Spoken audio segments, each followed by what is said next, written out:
នារីម្នាក់ឃើញខ្មោចឆៅសង្ហាពេកក៏ស្ទុះទៅថើបមួយខ្សឺមិននឹកស្មានថាមួយវិនាទីបន្ទាប់ខ្មោចឆៅដែលដេកលក់រាប់ពាន់ឆ្នាំត្រូវបានដាស់គេសម្លឹងមើលនាងដោយក្តីស្រឡាញ់នាងស្មានថាគេនឹងក្លាយជាមនុស្សវិញពេលកំពុងត្រេកអរស្រាប់តែខ្មោចឆៅហើបមាត់បញ្ចេញចង្កូមដ៏មុតស្រួចនាងមិនទាន់បានប្រតិកម្មផងខ្មោចឆៅក៏ចាប់ច្របាច់កនាងពេលនេះនាងស្ដាយក្រោយខ្លាំងណាស់ចំពោះភាពរស់រាយរបស់ខ្លួនពេលនាងគិតថាស្លាប់ប្រាកដហើយនឹកស្មានមិនដល់ថាខ្មោចឆៅគ្រាន់តែហិតនាងរួចក៏លាក់ចង្កូមវិញផ្ទុយទៅវិញនាងបែរជាឃើញភាពលោភលន់កាន់តែខ្លាំងនៅក្នុងភ្នែករបស់គេខ្ញុំដឹងថាខ្លួនឯងច្បាស់ជារត់មិនរួចទេយូរឬឆាប់គង់តែត្រូវគេស៊ីមិនខានមុនពេលថ្ងៃអវសានពិភពលោកមកដល់ខ្ញុំគ្រាន់តែជាអ្នកបម្រើដុតភ្លើងនៅភូមិគ្រឹះស៊ូប៉ុណ្ណោះដោយសារតែភ្លៀងឈាមធ្លាក់ពីលើមេឃធ្វើឲ្យមនុស្សពេញមួយទីក្រុងខ្លាចជាពិសេសក្រៅពីខ្ញុំនៅមានអ្នកនាងស៊ូវ៉ាន់អ៊ឺនិងកូនប្រុសច្បងត្រកូលសៀវជីងមីងពួកគេមិនបានឆ្លងទេសៀវជីងមីងជាមិត្តតាំងពីក្មេងរបស់អ្នកនាងប៉ុន្តែគេបែរជាលួចស្រឡាញ់ខ្ញុំក៏ចាប់អារម្មណ៍នឹងរូបរាងដ៏សង្ហារបស់គេហើយក៏បានប្រកួតខ្លួនប្រាណគេប៉ុន្តែក្រោយពេលថ្ងៃអវសានពិភពលោកមកដល់ដើម្បីរត់គេចពីហ្វូងខ្មោចឆៅពួកគេបែរជាយកខ្ញុំធ្វើជាអ្នកខ្ញុំត្រូវបានអ្នកនាងរុញចូលទៅក្នុងហ្វូងខ្មោចឆៅដោយផ្ទាល់ដៃដើម្បីទុកឱកាសឲ្យពួកគេរត់គេចខ្ញុំឃើញភាពញាប់អើមួយផ្លែតនៅក្នុងភ្នែករបស់សៀវជីងមីងបន្ទាប់មកក៏ជំនួសដោយការយល់ព្រមនិងការទូស្បាយហាក់ដូចជាចង់និយាយថាទីបំផុតគេបានបោះចោលបន្ទុកដូចជាខ្ញុំហើយគេមិនបានទាញខ្ញុំទេថែមទាំងរុញខ្ញុំទៅមុខថែមទៀតពេលដែលស៊ូវ៉ាន់អ៊ឺរុញខ្ញុំក៏បានឃើញស្នាមញឹមដ៏ត្រជាក់និងជោគជ័យនៅលើបូម៉ាត់របស់ស៊ូវ៉ាន់អ៊ឺពេលនោះទើបខ្ញុំយល់ថាតាមពិតជីវិតខ្ញុំគ្រាន់តែជាថ្មទ្របជើងសម្រាប់ត្រួសត្រាយផ្លូវឲ្យពួកគេប៉ុណ្ណោះគំនុំគ្មានទីបញ្ចប់និងភាពអស់សង្ឃឹមដ៏ត្រជាក់បានលេបត្របាក់ខ្ញុំភ្លាមដួលសន្លប់នៅលើដីខ្មោចឆៅដែលកំពុងស្រែកនិងគ្រវីក្រញ៉ាំដ៏មុតស្រួចបានរីកធំឡើងនៅចំពោះមុខខ្ញុំបិទភ្នែករងចាំយ៉ាងស្ងៀមស្ងាត់នៅជោគវាសនាដែលត្រូវខ្មោចឆៅខំហែកស៊ីការឈឺចាប់យ៉ាងខ្លាំងនៃការហែកសាច់ដែលបានរំពឹងទុកមិនបានកើតឡើងទេស្រាប់តែមានសម្លេងទូយ៉ាងខ្លាំងនៅពីក្រោមខ្ញុំមានអារម្មណ៍ថាដូចជាត្រូវគេវាយទម្លុះពីក្រោមជើងរាងកាយធ្លាក់ចុះក្រោមដោយគ្មានទម្ងន់ទីបំផុតខ្ញុំក៏ធ្លាក់យ៉ាងដំណំនៅលើដីដ៏ត្រជាក់និងរឹងហើយក៏សន្លប់បាត់ស្មារតីមិនដឹងថាយូរប៉ុណ្ណាទេខ្ញុំត្រូវបានដាស់ដោយភាពត្រជាក់ដ៏ឆ្អឹងជុំវិញងឹតស្លុបគ្មានពន្លឺសោះខ្យល់អាកាសពោពេញទៅដោយធូលីដេហុយនិងក្លិនស្អុយរលួយដ៏ចំណាស់នេះណែណាតើខ្ញុំនៅឋានរោគមែនទេខ្ញុំខំប្រឹងងើបអង្គុយដោយពឹងផ្អែកលើពន្លឺខ្សោយពីប្រហោងខាងលើក្បាលដើម្បីមើលជុំវិញទីនេះមើលទៅដូចជាភ្នូរក្រោមដីដ៏ធំមួយទូលាយនិងស្ងាត់ជ្រុងនៅចំកណ្ដាលមានមឈូសថ្មពណ៌ខ្មៅដ៏ធំមួយនៅលើមឈូសថ្មមានឆ្លាក់រូបភាពដ៏ស្មុគស្មាញនិងចម្លែកហ្វូងព្រលឹងខ្មោចកំពុងរំជុំវិញឈូសថ្មខ្ញុំភ័យខ្លាចណាស់ពេលនេះទើបខ្ញុំដឹងថាខ្ញុំបានធ្លាក់ទម្លុះភ្នូរបុរាណនៅក្រោមដីនៃរាជធានីសំឡេងក្រហមរបស់សាកសពរស់ដែលមិនព្រមចុះចាញ់បានបន្លឺឡើងពីខាងក្រៅរួមខាងលើបន្លឺឡើងពេញបន្ទប់ភ្នូរហើយបន្លឺឡើងជាបន្តពួកគេលោកលន់ចង់បានសាច់ស្រស់របស់ខ្ញុំខ្លាំងណាស់ហើយពួកគេពោពេញដោយភាពភ័យខ្លាចចំពោះកន្លែងនេះពួកគេគ្រាន់តែហ៊ានហោះក្រវ៉ែមិនហ៊ានចុះមកទេមើលទៅខ្ញុំមានសុវត្ថិភាពជាបណ្ដោះអាសន្នហើយពេលនោះខ្ញុំបានស្បត់ថាអ្វីដែលឈីយ៉ូចេញមិញនិងស៊ឺយេបានធ្វើមកលើខ្ញុំនៅថ្ងៃនេះខ្ញុំនឹងសងពួកគេវិញរាប់ពាន់ដងនៅថ្ងៃអនាគតតើនរណាហ៊ានរំខានការដេករបស់ខ្ញុំសំឡេងទាបនិងស្អកបានបន្លឺឡើងនៅក្នុងបន្ទប់ភ្នូរដោយគ្មានការព្រមានត្រជាក់និងអាក្រក់ដូចជាវាចេញមកពីឋានរោគជាយូខ្ញុំភ័យខ្លាចរហូតដល់រាងកាយរបស់ខ្ញុំរឹងហើយដើរតាមសំឡេងគ្រាន់តែឃើញឈូសថ្មពណ៌ខ្មៅនោះគុំរបំឈូសបានរអើបើកចំហហើយម្រាមដៃស្លេកនិងវែងដែលមានក្រចកខ្មៅដូចទឹកថ្នាំបានលេចចេញពីគម្លាតហើយដាក់នៅលើគែមឈូសថ្មផាត់គុំរបំឈូសត្រូវបានរុញចេញហើយរូបមួយបានអង្គុយយឺតពីខាងក្នុងសក់ពណ៌សប្រាក់របស់គាត់ធ្លាក់ចុះដោយពន្លឺព្រះច័ន្ទគាត់ស្លៀកពាក់អាវផាយពណ៌ខ្មៅជាមួយនឹងគែមមាសទោះបីជាគាត់ស្ថិតនៅក្នុងទីងឹតក៏ដោយក៏គាត់នៅតែអាចមើលឃើញភាពប្រណិតនិងភាពអស្ចារ្យរបស់គាត់ងាកក្បាលយឺតភ្នែកក្រហមឈាមមួយគូបានភ្លឺឡើងក្នុងទីងឹតដូចជាភ្លើងខ្មោចឆេះពីរជាប់សល់មកលើខ្ញុំយ៉ាងតឹងខ្ញុំបានជាសះស្បើយពីការភ្ញាក់ផ្អើលរបស់ខ្ញុំនេះមិនមែនជាមនុស្សឬសាកសពរស់ទេប៉ុន្តែជាអត្តភាពដែលចាស់ជាងនិងគួរឲ្យភ័យខ្លាចជាងគាត់បានដើរចេញពីមឈូសថ្មមួយជំហានម្ដងមិនដូចខ្មោចឆៅផ្សេងទៀតទេដោយមានអាកប្បកិរិយាដូចស្តេចធម្មជាតិខ្ញុំត្រូវបានសម្លឹងមើលដោយភ្នែកក្រហមទាំងនោះខ្ញុំថែមទាំងភ្លេចដកដង្ហើមហើយរាងកាយរបស់ខ្ញុំញ័រដោយមិនអាចគ្រប់គ្រងបានគាត់ដើរមករកខ្ញុំហើយសម្លឹងមកខ្ញុំហាក់ដូចជាគាត់កំពុងសម្លឹងមើលស្រមោចដែលអាចកំទេចរហូតដល់ស្លាប់បានយ៉ាងងាយសាច់របស់អ្នកស្រស់ណាស់វាគួរតែឆ្ងាញ់គាត់លូកដៃមកចាប់ពួកខ្ញុំស្រមោលនៃសេចក្តីស្លាប់បានគ្រប់ដណ្ដប់ខ្ញុំម្ដងទៀតខ្ញុំមានគំនិតតែមួយគត់នៅក្នុងខួរក្បាលរបស់ខ្ញុំទេខ្ញុំមិនទាន់អាចស្លាប់បានទេខ្ញុំមិនទាន់បានសងសឹកមនុស្សប្រុសនិងស្រីកំណាចនោះទេខ្ញុំនៅមានរឿងជាច្រើនដែលត្រូវធ្វើរវាងភ្លេចបន្ទោនិងថ្មពើគំនិតមិនសមហេតុផលមួយបានភ្លឺពេញចិត្តខ្ញុំ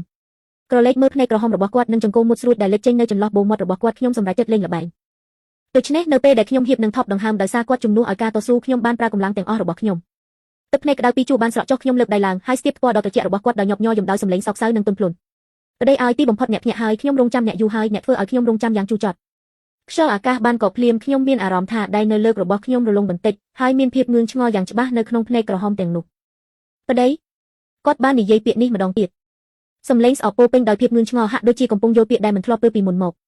មើលទៅដូចជាមានសង្ឃឹមខ្ញុំសប្បាយចិត្តជាខ្លាំងទឹកភ្នែកហូររឹតតែខ្លាំងហើយសម្រាប់ចិត្តបន្តល្បិចកំសត់របស់ខ្ញុំមែនហើយស្វាមីខ្ញុំយំស្ទើរតែដាច់ខ្យល់ក៏តើអ្នកមិនចាំខ្ញុំទេខ្ញុំគឺវ៉ាន់វ៉ាន់របស់អ្នកយើងបានព្រមព្រៀងគ្នាថានឹងនៅជាមួយគ្នាជារៀងរហូតហើយអ្វីបានជាអ្នកភ្លេចខ្ញុំនិយាយបណ្ដាធ្វើចិត្តក្លាហានបណ្ដាយកដៃវាយទ្រូងគាត់ធ្នមដោយកាយវិការស្និទ្ធស្នាលនិងតូចចិត្តដូចជាស្ត្រីដែលត្រូវបុរសចិត្តខ្មៅបោះបង់ចោលរាងកាយរបស់គាត់រឹងដូចដែកអន់មើលមកខ្ញុំភ្នែកពណ៌ក្រហមភ្លឺភ្លេកហាក់ដូចជាកំពុងព្យាយាមស្វែងរកការចងចាំពីមុនវ៉ាន់វ៉ាន់គេគាត់រអ៊ូតមខ្ញុំមិនចាំទេហើយអ្វីបានជាអ្នកមិនចាំខ្ញុំយំកាន់តែសោកសៅហើយបន្តការប្រឌិតរបស់ខ្ញុំពេល100ឆ្នាំមុនយើងបានជួបគ្នានៅកំពូលភ្នំលើកសៀអ្នកបានសម្លាប់សត្វចម្លែកសម្រាប់ខ្ញុំបានរួមរបួសឲ្យអ្នកយើងបានលងស្នេហ៍តាំងពីឃើញដំបូងហើយបានសន្យានឹងគ្នាប៉ុន្តែបតានិងមាតារបស់អ្នកបានស្អប់ខ្ពើមខ្ញុំដែលកើតមកទៀតថោកហើយបានបំបែកយើងដោយបង្ខំ ក្រោយមកអ្នកបានចេញទៅច្បាំងដើម្បីខ្ញុំហើយជាអកុសលបានស្លាប់ក្នុងសមរភូមិខ្ញុំសោកសៅជាខ្លាំងទើបរកឃើញកន្លែងងារក្រិចនេះហើយប្រើការដាំដុះពេញមួយជីវិតរបស់ខ្ញុំដើម្បីការពារអ្នកដោយគ្រាន់តែសង្ឃឹមថាថ្ងៃណាមួយអ្នកនឹងភ្ញាក់ឡើងហើយបន្តនិស្ស័យជាមួយខ្ញុំស្វាមី300ឆ្នាំនេះខ្ញុំយាមអ្នកទាំងយប់ទាំងថ្ងៃវេទនាណាខ្ញុំប្រឌិតរឿងយកសាច់រឿងដែលធ្លាប់ស្ដាប់មកគុំគ្នានិយាយដោយមនោសញ្ចេតនានិងរំជួលចិត្តសូម្បីតែខ្លួនឯងក៏ស្ទើរតែជឿដែរដើម្បីបង្កើនភាពគួរឲ្យជឿជាក់ខ្ញុំបានលាបក្តាយដ៏ស្គមរបស់ខ្ញុំដែលមានស្នាមសម្លាក់រាក់ជាស្នាមដែលបន្សល់ទុកតាំងពីក្មេងពេលកាប់អស់ប៉ុន្តែពេលនេះដើម្បីរស់ខ្ញុំអាចនិយាយអ្វីក៏បានមើលចុះស្វាមីនេះគឺជាស្នាមរបួសដែលបន្សល់ទុកពេលរងការវាយប្រហារដល់ស្លាប់ជំនួសអ្នកកាលពីឆ្នាំនោះតើអ្នកភ្លេចអស់ហើយឬក្រសែភ្នែកពណ៌ក្រហមរបស់គាត់សម្លឹងមើលស្នាមសម្លាក់នៅលើដៃរបស់ខ្ញុំដោយមិនងាកចេញយូរភាពកាចសាហាវនិងការស្រេកឃ្លានឈាមនៅក្នុងភ្នែករបស់គាត់បានរសាត់បាត់បន្តិចម្ដងជំនួសមកវិញដោយភាពងឿងឆ្ងល់យ៉ាងជ្រាលជ្រៅខ្ញុំពិតជាភ្លេចមែនឬគាត់បានលេងរបស់ខ្ញុំហើយនៅក្នុងសម្លេងរបស់គាត់មានការមានកំហុសដែលពិបាកនឹងកត់សម្គាល់មើលទៅខ្ញុំភ្នាល់ត្រូវហើយដោយសារដែលភ្ញាក់ពីភ្នោបុរាណនេះហាក់ដូចជាបាត់បង់ការចងចាំភាគច្រើនហើយស្មារតីក៏មិនសូវពេញលេញដូចជាក្រដាសហើយខ្ញុំសុខចិត្តធ្វើជាអ្នកគូររូបនៅលើក្រដាសនោះហើយក៏ត្រូវតែធ្វើជាអ្នកគូររូបនៅលើក្រដាសនោះដែរព្រោះខ្ញុំចង់រស់ខ្ញុំក៏ចង់សងសឹកប្រុសស្រីថោកទាបមួយគូនោះដែលមិនខ្វល់ពីការរស់ឬស្លាប់របស់ខ្ញុំឲ្យតែខ្ញុំសម្ដែងបានសមគាត់គឺជាយន្តការពាររបស់ខ្ញុំនៅខាងក្រៅរន្ធដំបូលភ្នោខ្មោចឆៅបំផ្លាញខ្លួនមួយក្បាលទ្រាំមិនបានក៏ស្រែកក្រហមលោតចុះមកបន្ទាប់មកក្បាលទី2ទី3ខ្មោចឆៅបានសម្រុកចូលមកក្នុងភ្នោដូចជាចាក់គៀវខ្ញុំស្រែកដោយភាពភ័យខ្លាចហើយក៏បានពួននៅពីក្រោយដោយសារសក់ប្រាក់ដែលទើបតែភ្ញាក់ឡើងដោយមិនដឹងខ្លួនគាត់ហាក់ដូចជាមិនសប្បាយចិត្តដែលត្រូវបានរំខានហើយក៏ងាកមកយឺតប្រឈមមុខនឹងហ្វូងខ្មោចឆៅដ៏គួរឲ្យខ្លាចទាំងនោះគាត់មិនបានធ្វើអ្វីសោះគ្រាន់តែបើកភ្នែកឡើងបន្តិចភ្នែកពណ៌ក្រហមទុំមួយគូនោះបានសម្លឹងមើលជុំវិញបន្ទាប់មកគាត់ក៏ហើបមាត់បញ្ចេញសំឡេងក្រហមយ៉ាងស្អកសំឡេងនោះមិនសូវខ្លាំងទេតែហាក់ដូចជាមានអំណាចចេញពីបាត់រលឹងវិនាទីបន្ទាប់ទិដ្ឋភាពដែលធ្វើឲ្យខ្ញុំភ្ញាក់ផ្អើលក៏បានកើតឡើងខ្មោចឆៅដ៏សាហាវខូខើទាំងនោះពេលឮសំឡេងក្រហមរបស់គាត់ភ្លាមហាក់ដូចជាបានឃើញស្ដេចពួកវាក៏ឈប់ដើរព្រមគ្នាបន្ទាប់មកក៏ក្រាបនៅលើដីញាប់ញ័រនិងក្រាបថ្វាយបង្គំជាបន្តបន្ទាប់នៅក្នុងភ្នោទាំងមូលក្រៅពីសំឡេងយំភាពភ័យខ្លាចរបស់ខ្មោចឆៅគឺគ្មានសំឡេងអ្វីផ្សេងទៀតទេពេលដែលខ្ញុំកំពុងតែស្រឡាំងកាំងគាត់ក៏ដកក្រសែភ្នែកមកវិញយឺតហើយសម្លឹងមកខ្ញុំវិញភ្នែកពណ៌ក្រហមមួយគូនោះក៏ត្រឡប់មកជាការសម្លឹងមើលដល់ត្រជាក់ស្រេកវិញគាត់ដើរចូលមកជិតម្ដងមួយជំហានឯខ្ញុំក៏ថយក្រោយម្ដងមួយជំហានរហូតដល់ខ្នងរបស់ខ្ញុំប៉ះនឹងជញ្ជាំងដល់ត្រជាក់គ្មានផ្លូវថយទៀតទេឯងកំពុងតែកុហកយើងសំឡេងរបស់គាត់ស្រាលណាស់តែពោពេញទៅដោយការគំរាមកំហែងចប់ហើយត្រូវគេមើលធ្លុះហើយខួរក្បាលរបស់ខ្ញុំទេស្អាតគិតយ៉ាងម៉េចទៅតើខ្ញុំគួរតែសារភាពឬក៏បន្តដល់សារទៀតនៅក្រោមការសម្លឹងមើលនៃភ្នែកមួយគូរបស់គាត់ដែលអាចមើលធ្លុះគ្រប់យ៉ាងពេលដែលខ្ញុំរៀបនឹងសារភាពតាមត្រង់ទៅហើយស្រាប់តែមានខ្មោចឆៅមួយដែលកំពុងក្រាបនៅលើដីប្រហែលជាឃ្លានខ្លាំងពេកក៏ស្ទុះមើលពីដីដោយមិនខ្វល់ពីអ្វីទាំងអស់ហើយហាមាត់ដ៏ធំរបស់វាសម្ដៅមកខាងដៃរបស់ខ្ញុំខ្ញុំស្រែកដោយភាពភ័យខ្លាចហើយក៏លើកដៃរារាំងដោយមិនដឹងខ្លួនស្រាប់តែមានការជិះចាប់យ៉ាងខ្លាំងនៅលើដៃកំពូលដៃរបស់ខ្ញុំត្រូវបានប្រចោកដល់មុតស្រួយរបស់ខ្មោចឆៅកោះដាច់ជារបួសយ៉ាងជ្រៅចេញទៅពាក្យមួយម៉ាត់ដ៏ត្រជាក់ស្រេបបានបន្លឺចេញពីមាត់បុរសដែលនៅពីមុខខ្ញុំខ្មោចឆៅដែលលួចវាយប្រហារខ្ញុំនោះរាងកាយរបស់វាក៏ញ័រយ៉ាងខ្លាំងបន្ទាប់មកក៏ដូចជាពេញប៉ោងដែលត្រូវគេចាក់ឃ្លីរាងកាយទាំងមូលក៏ផ្ទុះឡើងលាន់សូផាំងខ្លាចជាធ្លុកឈាមនិងសាច់ឯខ្ញុំក៏លែងខ្វល់ពីទិដ្ឋភាពដ៏បង្ហូរឈាមនេះទៀតហើយក្លិនក្រអូបឈ្ងុយឆ្ងាញ់លីឡំជាមួយក្លិនឈាមបានសាយភាយចេញពីឈាមនៅត្រង់មុខរបួសរបស់ខ្ញុំពេលធំក្លិននេះខ្ញុំឃើញបុរសដែលនៅពីមុខខ្ញុំរាងកាយរបស់គាត់ក៏រឹងកំប្រេះភ្នែកពណ៌ក្រហមទុំរបស់គាត់សម្លឹងមើលដៃដែលកំពុងហូរឈាមរបស់ខ្ញុំយ៉ាងសម្លក់សម្លឹងបំពង់របស់គាត់ក៏លេបទឹកមាត់ឡើងចុះដោយមិនអាចគ្រប់គ្រងបានភាពវង្វេងវង្វាន់នឹងការសម្លឹងមើលក្នុងភ្នែករបស់គាត់ត្រូវបានជំនួសដោយចំណងដ៏ឈួតលីលាពីធម្មជាតិភ្លាមគាត់ហាក់ដូចជាឈួតក៏ចាប់ក្តាររបស់ខ្ញុំយ៉ាងជាប់ហើយយកមុខរបួសដែលកំពុងហូរឈាមរបស់ខ្ញុំមកជិតបូមាត់របស់គាត់រួចលៀនអណ្ដាតលើថ្ន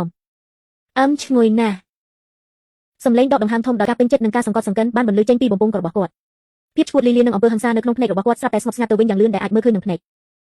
នែកពណ៌ក្រហមទុំរបស់គាត់ពណ៌ក៏ប្រែជាស្រាលបន្តិចហើយក៏បានធូរស្បើយឡើងវិញខ្លះដែរឈាមរបស់ខ្ញុំមានឥទ្ធិពលពិសេសមកលើគាត់អាចលួងលោមគាត់ធ្វើឲ្យគាត់ស្ងប់ស្ងាត់បាន